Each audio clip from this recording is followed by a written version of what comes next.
우리를 향해 문을 두드리시는 주님의 음성에 응답하는 시간이 되기를 축복합니다. 주님과의 사랑이 시작될 것입니다. 사랑이신 그분의 품 안에 안기시기를 축복합니다. 그 사랑으로 우리의 삶이 가득 채워질 줄 믿습니다. 그와 더불어 먹고 그는 나와 더불어 먹으리라. 우리 그리스도와 함께하는 사랑의 즐거움이 송촌장로교회 가운데, 우리 가운데 있기를 축복합니다. 주님을 만났을 때가 언제인가요? 주님을 경험했을 때가 어땠나요? 세상이 변하고 가치관이 변하고 주님만 나의 전부라는 고백을 했던 때가 언제 있었나요? 제가 매우 좋아하는 찬양 사역자 중에서 김복유 씨가 있습니다. 얼마 전에 우리 교회에 와서 집회도 한번 했습니다. 청년부에서. 네, 그분이 이야기할 때 자신이 생각할 때 하나님을 가장 그리워하는 사람, 하나님과의 만남을 가장 애타게 생각했던 사람은 아담일 것이다, 이렇게 이야기했습니다. 주님과 함께 교제했던 그때를 생각하고 그때를 기억하고 있기 때문에 주님을 가장 그리워하지 않을까, 이렇게 이야기했습니다. 그래서 가사도 그렇습니다. 아담은 말하곤 하지, 하늘에 떠있는 저 달도 내 주와 추억이 있다고. 하와는 말하곤 하지, 길가에 펴있는 저 풀도 내 주의 선물이었다고. 따뜻한 햇살들을 맞으며 떨어진 낙엽을 밟으며 아주 평범한 일상입니다. 사과 한 입을 베어 물고 내 주님과 얘기했던 그때가, 주님과 기도하며 동행했던 그때가, 시냇마을 소리를 들으며 냇가에 발을 담그고 주님의 그 노랫소리를 들으며 주와 함께 노래하던 그때가, 길가에 많은 풀도 꽃도 너도 주님의 조각을 볼 수 있어. 이런 찬양이 있습니다. 네, 주님을 향한 그 사랑을 기억하고 있으십니까? 주님을 우리에게 주셨던 그 은혜를 추억하고 있으십니까? 그 은혜가 다시 살아나는 시간이 되길 축복합니다. 또한 그런 것이 없다면 주님을 만나고 깊게 경험할 수 있는 시간 되기를 축복합니다. 아가서의 말씀은 술람미 여인과 솔로몬의 사랑 이야기를 통해 우리를 향한 예수 그리스도의 사랑을 표현하고 있습니다. 이스라엘의 왕이었던 솔로몬이 포도원 지기에 불과했던 한 여인을 특별하게 사랑했습니다. 내 사랑아, 너는 어여쁘고 어여쁘다. 나의 사랑, 너는 어여쁘고 아무 흠이 없구나. 기록된 이 사랑의 이야기가 우리를 향한 예수 그리스도의 음성으로 들려지기를 축복합니다. 주님은 우리에게 이야기하십니다. 내 사랑아, 너는 어여쁘고 아무 흠이 없구나.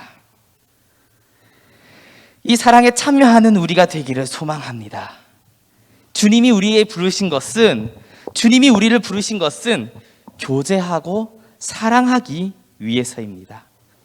우리의 문을 두드리시는 것은 우리에게 힘든 일을 시키기 위해서가 아니라, 부려먹기 위해서가 아니라 그분과 교제하고 깊은 사랑 가운데 들어가게 하기 위한 그런 목적입니다. 하나님은 풍성한 분입니다. 우리에게 주시는 분입니다.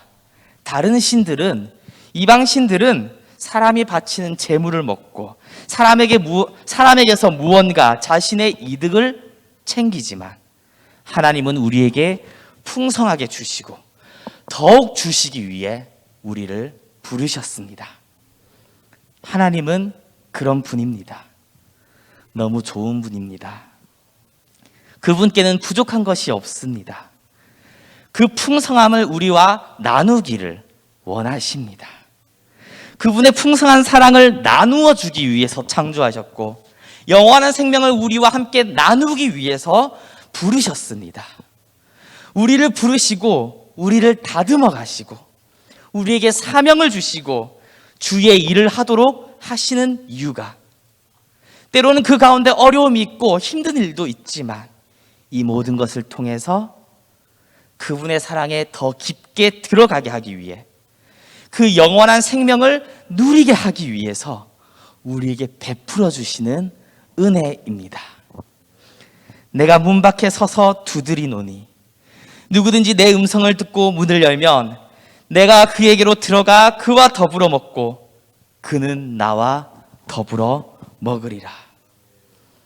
주님이 문을 두드리고 있습니다. 그분의 부르심에 속히 응답하는 저와 여러분 되기를 소망합니다. 할렐루야. 하나님께 영광의 박수 올리겠습니다. 아멘. 그런데 우리는 그분의 부르심을 외면하는 경우가 많이 있습니다.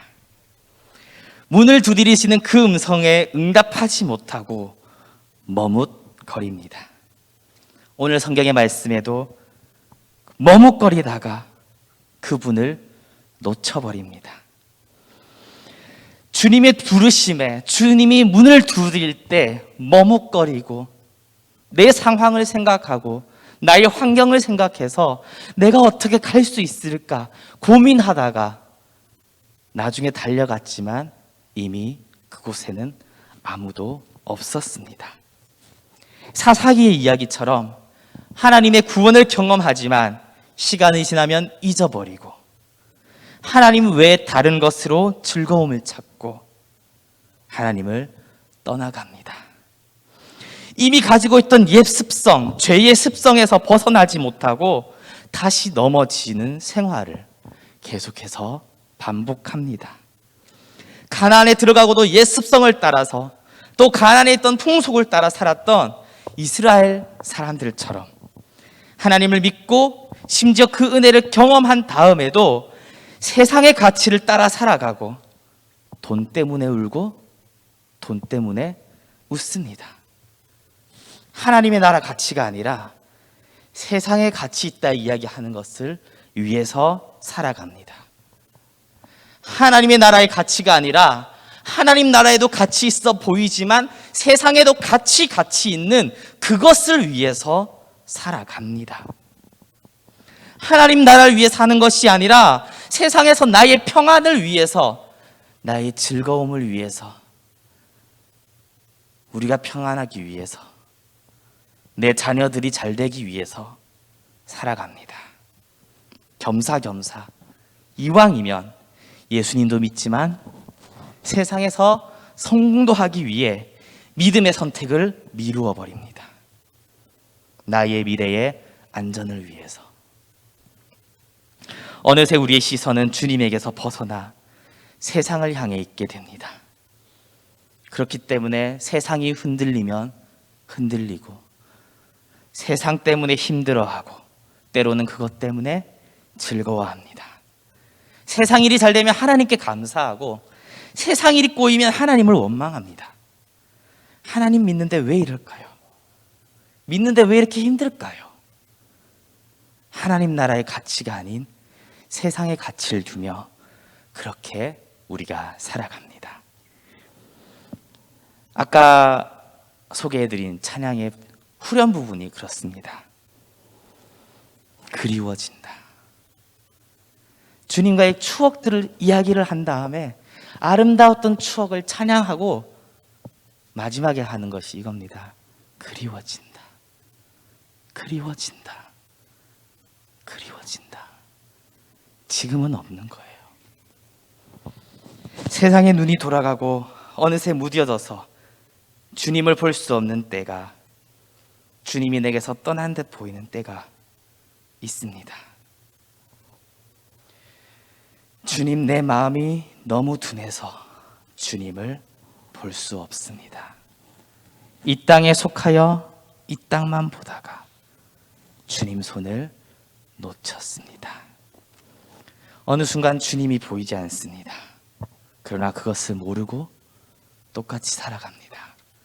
여전히 교회에 와서 예배드리고 여전히 찬양하고 그렇게 보지 못하면서 보이지 않는데 마치 보는 것처럼 과거를 추억하면서 살아가고 있습니다.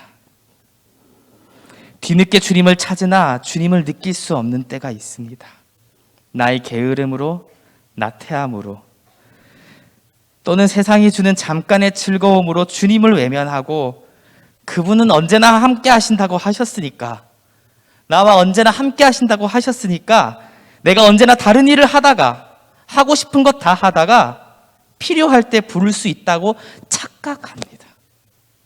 그러나 그때 돌아와서 주님은 보이지 않습니다. 이사야 59장 2절 말씀입니다. 오직 너희 죄가 너희와 너희 하나님 사이를 갈라놓았고 너희 죄가 그의 얼굴을 가려서 너희에게서 듣지 않으시게 함이니라. 자기 땅에 오셨지만 그분의 백성인 우리가 그분을 외면하면서 살아갑니다. 이것은 옛날 이스라엘의 이야기가 아닙니다. 오늘 이 자리에 있는, 어쩌면 오늘 이 자리에 있는 우리의 이야기입니다. 주님의 사랑이 무한하시니 소중한지 모르고 우선순위에서 자꾸 밀어내는 가증한 나 자신의 이야기입니다. 우리 주님은 내가 하고 싶은 것 다 하다가 짬날 때 잠깐 시간 내서 만나드리고 필요할 때 잠깐 찾을 수 있는 그런 분이 아니십니다. 착각하면 안 됩니다. 그때는 보이지 않습니다. 아무리 찾아도 느껴지지 않습니다.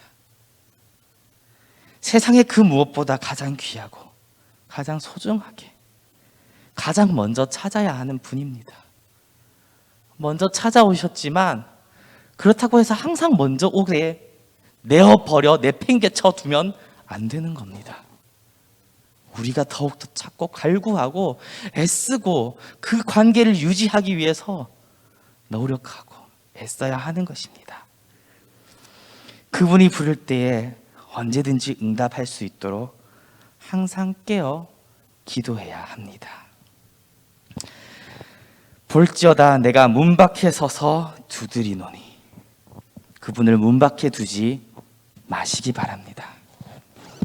그분은 우리에게 사랑이 넘치는 분이지만 동시에 주인입니다. 주인이 오셨습니다. 우리는 그분을 맞으러 가야 합니다. 예수님께 그분의 자리를, 주인의 자리를, 마땅히 그분이 앉아야 할 그곳을 내어드려야 하는 것입니다. 속히 문을 열고 영접해야 합니다. 마태복음 24장 48절에서 51절 말씀입니다. 만일 그 악한 종이 마음에 생각하기를 주인이 더디 오리라 하여 동료들을 때리며 술 친구들과 더불어 먹고 마시게 되면 생각하지 않은 날 알지 못하는 시각에 그 종의 주인이 이르러 엄히 때리고 외식하는 자가 받는 벌에 처하리니 거기서 슬피 울며 이를 갈리라. 주님은 사랑으로 우리에게 문을 두드리시지만 동시에 주인의 마땅한 권리로 우리를 찾아오십니다. 그분을 외면하는 죄를 짓지 않기를 소망합니다. 그분의 말씀에 속히 응답할 수 있는 우리가 되기를 바랍니다. 요한계시록 3장 20절 볼지어다 내가 문 밖에 서서 두드리노니, 이 말씀은 라오디게아 교회를 향한 주님의 말씀이었습니다. 라오디게아 교회는 뜨겁지도 않고 차지도 않아서 이같이 회개하지 않으면 토하여 버릴 것이라고 심하게 징계하신 곳입니다. 그들은 자신의 곤고한 것과 가련한 것과 가난한 것과 눈먼 것과 벌거벗은 것을 알지 못했고 스스로 부자라 부족한 것이 없다 말하며 지내는 자들이었습니다.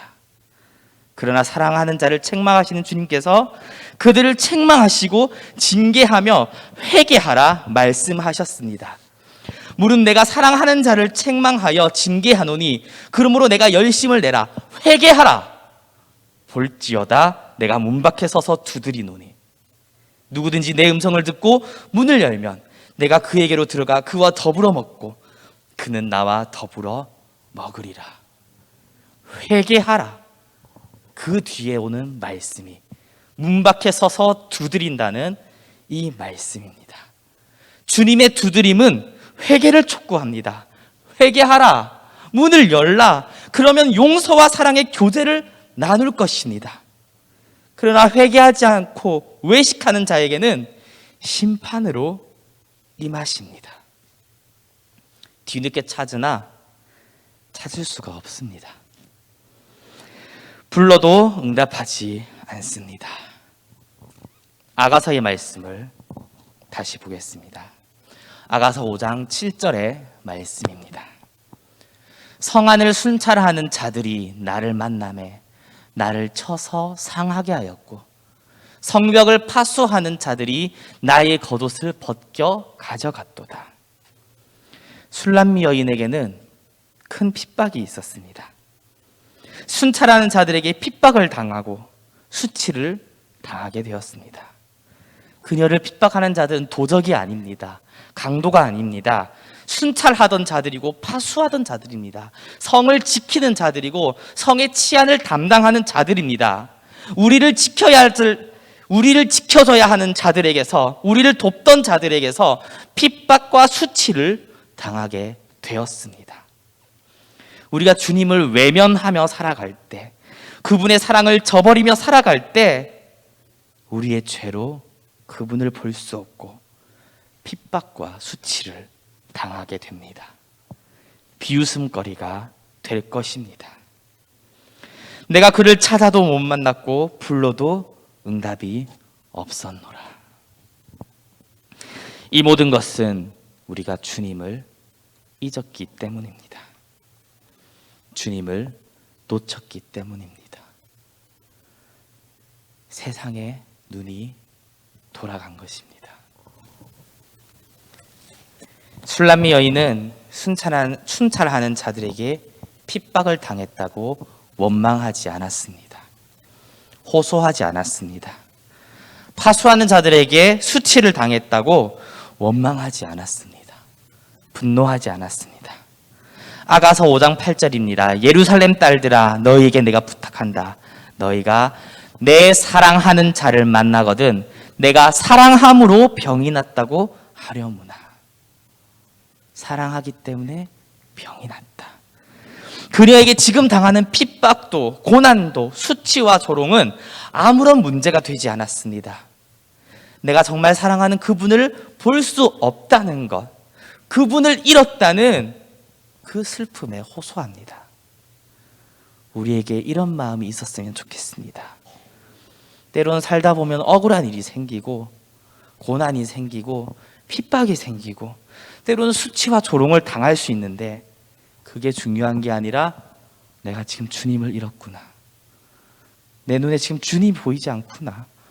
내가 그 사랑을 잃어버렸구나. 주님 어디 계십니까? 마치 비느하스의 아내가 죽어가면서 자녀를 낳았는데 그 아이가 아들이라는 것에 기뻐하지도 않고 자신이 죽어가는 것에 한탄하지도 않고 원망하지도 않고 다만 하나님의 영광이 이스라엘을 떠났다는 것에 슬퍼하고 거기에만 집중했던 것처럼 그런 마음이 주님을 다시 찾는데 우리에게 필요한 것입니다. 주님 보고 싶습니다. 다시 주님께 돌아가고 싶습니다. 주님을 잃었다는 사실을 깨닫고 그것이 너무 커서 주변에서 주는 고통이 고통스럽지 않은 거예요. 너무 큰 고통이 있기 때문에. 수치와 조롱, 핍박과 고난, 그것을 통해서 주님이 다시 온다면 감내하겠습니다. 아니 그 속으로 더 들어가겠습니다 할 수 있는 그런 마음입니다. 주변 사람들에게 더 알리는 거예요. 내가 수치를 당했다고 알리는 게 아니라 내가 사랑 때문에 이렇게 되었다. 내가 주님을 잃어서 이렇다. 그분을 찾아다오. 주님을 찾는 우리가 되길 바랍니다. 응답이 없을 수도 있습니다. 우리가 외면했던 시간만큼 때로는 그 시간보다 더 주님이 침묵하실 수도 있습니다. 그러나 찾으시기 바랍니다. 핍박을 당하고 수치를 경험하고 고난은 왔지만 도리어 이것이 우리를 향한 주님의 사랑을 알게 됩니다. 요한계시록 3장 19절 말씀처럼 주님은 사랑하는 자를 책망하여 징계하십니다. 그리고 문을 두드리십니다. 이 징계 또한, 이 고난 또한 주님의 두드리심입니다. 볼지어다 내가 문 밖에 서서 두드리노니 누구든지 내 음성을 듣고 문을 열면 내가 그에게로 들어가 그와 더불어 먹고 그는 나와 더불어 먹으리라. 주님과의 교제가 회복되기를 소망합니다. 그분의 부르심에 머뭇거리지 않는 우리가 되길 바랍니다. 우리의 마음을 열고 회개하고 다시 주님을 볼 수 있기를 소망합니다. 간절히 찾으면 만나 주실 것입니다. 먼저 찾아오셨던 주님을 이제 우리가 찾고 애쓰고 노력할 때가 되었습니다. 주님이 우리를 향해서 그렇게 애달고 사랑으로 먼저 오셨던 것처럼 이제 우리의 실수로 무너졌던 우리의 믿음, 주님을 잃어버렸던 나의 시야가 다시 주님께 돌아가기 위해서 우리가 애쓰고 회개하고 열심을 내고 회개하고 하나님께로 돌아가야 할 그때가 된 것입니다. 간절히 찾으면 주님이 만나 주실 것입니다. 반드시 주님은 우리를 구원해 주십니다. 내 사랑아, 너는 어여쁘고 어여쁘다. 나의 사랑, 너는 어여쁘고 아무 흠이 없구나. 기록된 이 사랑의 이야기가 오늘 우리에게 들려지길 주님의 이름으로 축복합니다.